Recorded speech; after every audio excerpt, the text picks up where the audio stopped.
अस्सलाम वालेकुम my YouTube family, कैसे हैं आप सब। उम्मीद करती हूँ आप सब ठीक ठाक होंगे। तो यहाँ पर जनाब मैं बर्गर की तैयारी करने लगी हूँ। उसके साथ मैं बनाऊँगी सैलड, जैसे हम बाज़ार में सैलड खाते हैं।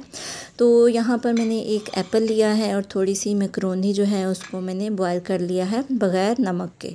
आपने बग़ैर नमक के ही बॉयल करना है। ये वाली मैकरोनी मैंने ली है, आप जो मर्ज़ी ले लें, अपनी मर्ज़ी से आप कोई भी ले सकते हैं। तो एक बाउल रखेंगे जनाब, उसके अंदर कट करेंगे हम सबसे पहले एप्पल कट करेंगे। सबसे पहले मैं यहाँ पर यंग्स का मायो डालूँगी। अच्छा जी, मायो मैंने डाल लिया, तकरीबन 5 से 7 चम्मच हैं ये। इसके बाद इसके अंदर मैं तकरीबन 1 से 1.5 चम्मच चीनी का ऐड करूँगी। आप चीनी ज़्यादा या कम कर सकते हैं, आपकी अपनी मर्ज़ी है। काली मिर्ची ऐड करूँगी और इसको मैं अच्छी तरह से मिक्स करूँगी। इतना मिक्स करूँगी कि इसके जो ग्रेन्स हैं वो सारे इसी के अंदर मेल्ट हो जाए। आपने अच्छी तरह से खुद ही आप देख लीजिएगा, अपने हिसाब से मेल्ट कर लीजिएगा। इसके बाद मैकरोनी जो बॉयल की थी हमने उसको निकालेंगे और उसके अंदर हम कट करेंगे एप्पल। जैसे कि ये मैंने एप्पल कट कर दिया इसके अंदर और इन सबको मिक्स कर लेंगे। अच्छा जी, अब इसके साथ क्या करना है, अब इसके साथ मैं बाकी चीज़ें लेके आऊँगी जाकर और वो फिर इसके अंदर हम ऐड करेंगे। तो अभी जनाब मैं जा रही हूँ, पास ही एक सुपर स्टोर है वहाँ से कुछ चीज़ें जो हैं वो लेके आनी हैं। तो चले आप भी साथ चले और चीज़ें लेके आते हैं। तो यहाँ पर सुपर स्टोर के पास मैं पहुँच गई हूँ और सुपर स्टोर से हमने जो चीज़ें ली हैं वो ये हैं। इसके साथ चिप्स ली है, बंद गोभी ली है। चलें ये चीज़ें मैं घर आती हैं तो फिर आपको दिखाती हूँ, ठीक है। तो ये जनाब बन लेके आई हूँ मैं, कंट्री वालों के बन हैं। इसके अलावा एक बोतल लेके आई हूँ बर्गर्स के साथ। आज वीकेंड है तो वीकेंड पे ये बोतल भी हम साथ में पियेंगे। अच्छा, ये 2 से 3 दिन का व्लॉग है इकट्ठा, तो इसी वजह से जैसे आपको पता है मेरी स्टडी है, तो जो भी मैं कैप्चर कर लेती हूँ थोड़ा बहुत, उसको मैं 1 से 2 दिन का व्लॉग बना के आप लोगों के लिए वो अपलोड कर देती हूँ। तो आलू लेके आए हैं, केचप है, बंद गोभी है, बोतल है, बंद है और इसके अलावा मेन जो चीज़ है वो है क्रीम। तो इस सैलड में हमें क्रीम की और बंद गोभी की ज़रूरत भी पड़ेगी। तो इसके बगैर आपका सलाद बिल्कुल भी मज़े का नहीं लगेगा, इसी वजह से आपने इसको ज़रूर डालना है इसके अंदर। तो जनाब इसके बाद मैं ऑयल गरम करूँगी। ऑयल गरम करके इसको इतना गरम करेंगे कि इसके अंदर जब चिप्स डालें तो इसके बुलबुले बनना शुरू हो जाए। तो यहाँ पर मैंने आलू कट कर लिए हैं। आलू को आपने इस तरह से पहले वॉश करना है, बाद में कट करना है और जितनी जितनी आपको चिप्स चाहिए उसके ऊपर आपने नमक डालकर, साथ ही आपने जल्दी से कॉर्नफ्लोर और इसके अलावा चावल का आटा मिक्स करके और आपने चिप्स जो है वो जल्दी जल्दी से निकालते जाना है इस तरह से। ये देखिए जैसे मैंने ये किया है। तो इसको अब मैं ऑयल के अंदर डालना शुरू करूँगी। ये देखें इस तरह का आपका ऑयल होना चाहिए, ठीक है। तो ये मैं साथ साथ अभी इसके अंदर डाल रही हूँ ताकि चिप्स हमारी साथ साथ रेडी हो जाए और साथ मैंने जो सैलड है वो भी रेडी कर लिया है। तो ये चिप्स है जनाब, इसी के साथ अभी हम दूसरा पूर डालेंगे और साथ ही मैं बर्गर जो है वो रेडी कर रही हूँ। बर्गर का मैंने ऑयल लगाया है। ऑयल लगाकर तवे के ऊपर बर्गर को हम दोनों साइडों से सेकेंगे।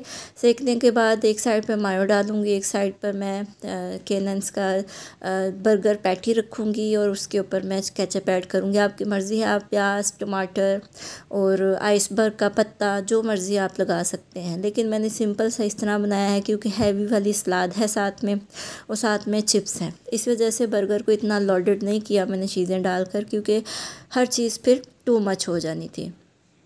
तो ये ले जनाब, ये हमारा बर्गर रेडी है। बिल्कुल आसान सा बर्गर है, आप अपने घर पे बना सकते हैं और आप अपने घर में अगर ये रेसिपी पकाएंगे खाएंगे। ये है जनाब सैलड जो मैंने रेडी किया है और बहुत टेस्टी, बहुत लाइट वेट सैलड बन के तैयार हुआ है। और यही चीज़ अगर आप बाहर कैफ़े में जाके खाते हैं, होटल में जाके खाते हैं तो आप इसके हज़ारों रुपये देते हैं, वही आप चंद सौ में अपने घर पे ये चीज़ें रेडी कर सकते हैं। तो ये चिप्स तैयार हो गई, बर्गर तैयार हो गया, पूरा हमारा मेन्यू तैयार है। चलें घर वालों को देते हैं ताकि वो एंजॉय करें और साथ साथ मैं बाकी चीज़ें भी रेडी करती हूँ। तो इसके साथ ही जनाब ये है दूसरा दिन। यहाँ पर दूध मैंने मंगवाया। दूध जो था, दूध वाला बहुत ड्रामे कर रहा है, पता नहीं क्या वजह है, और दूध बॉयल नहीं कर पा रही हूँ, जिसकी वजह से मलाई भी जमा नहीं हो पा रही है और देसी घी भी नहीं बन पा रहा है। इसी के साथ मैंने रस मंगवाए हैं क्योंकि रस जो है वो खाकर मुझे जाना होता है, तो रस ना हो तो मैं सम टाइम बहुत जल्दी में होती हूँ, हैवी नाश्ता मैं नहीं करती हूँ, तो रस खा के 1-2 रस खा के मैं निकल जाती हूँ अपनी स्टडी के लिए। इसी के साथ अंडे मंगवाए हैं, तो चलें इन चीज़ों को हम रखते हैं जहाँ जहाँ इनकी ज़रूरत है, ताकि हमें फिर जहाँ से जो चीज़ लेनी है उसके लिए आसानी हो जाए। तो अंडे भी ख़त्म हो रहे थे, रस मैंने कहा था, दूध कहा था, लेकिन अंडे भी आ गए साथ में, तो ये तो वेल एंड गुड हो गया, अच्छी बात है। तो अंडे भी ख़त्म हो रहे थे। तो ये देखिए मेरे हाथ के ऊपर मैं कौन सी मीनाकारियाँ करती रहती हूँ ये मेरी आदत है, मैं जब क्लास में होती हूँ तो कुछ ना कुछ अपने हैंड के ऊपर ड्रॉ कर लेती हूँ। तो यहाँ पे जनाब अंडे रख रही हूँ मैं फ्रिज के अंदर, और इसी के साथ कुछ सब्ज़ियाँ आई पड़ी थी, उसको मैंने काट कर उसको फ्रीज़ करना था।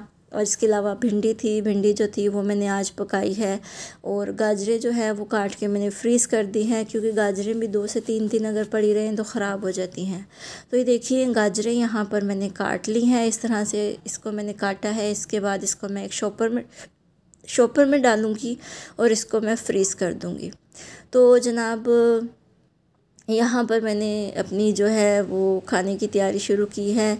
ये है जनाब मॉर्निंग का व्लॉग। तो ये संडे का दिन है, और संडे के दिन जो है मैंने आटा गूंद के मैंने माश की दाल पड़ी हुई थी, तो मैंने कहा चलो उसका जो है पराठा बनाया जाए। तो माश की दाल जो है पराठे में डालकर वो नाश्ता करवाया जनाब घर वालों को, और ख़ुद भी खाया। काफ़ी मज़े का पराठा था। दाल का पराठा चने का हो या फिर क्या उसे कहते हैं माश की दाल का हो पराठा, ये वाला बहुत मज़े का होता है। आप भी ट्राई कीजिएगा, अगर आपके पास दाल हो तो आप इस तरह का पराठा बनाकर ट्राई कीजिएगा। इसी के साथ मैंने चाय रख दी, चाय भी बनाएंगे। चाय के बगैर तो कोई भी नाश्ता जो है पूरा ही नहीं होता है। तो आप मुझे लाज़मी बताइएगा कि आपको मेरा व्लॉग कैसा लगा है, और आप मुझे बताइएगा कि आप लोग कहाँ से मेरा व्लॉग देख रहे हैं, ताकि मुझे पता चले कि आप लोग मुझे कहाँ कहाँ से देख रहे हैं। इस तरह से मुझे खुशी होगी। तो ये जनाब भिंडियाँ बना रही थी, साथ ही सैलड पड़ी, वो मैंने एंजॉय की। इसी के साथ मुझे इजाज़त दीजिए। अल्लाह हाफ़िज़।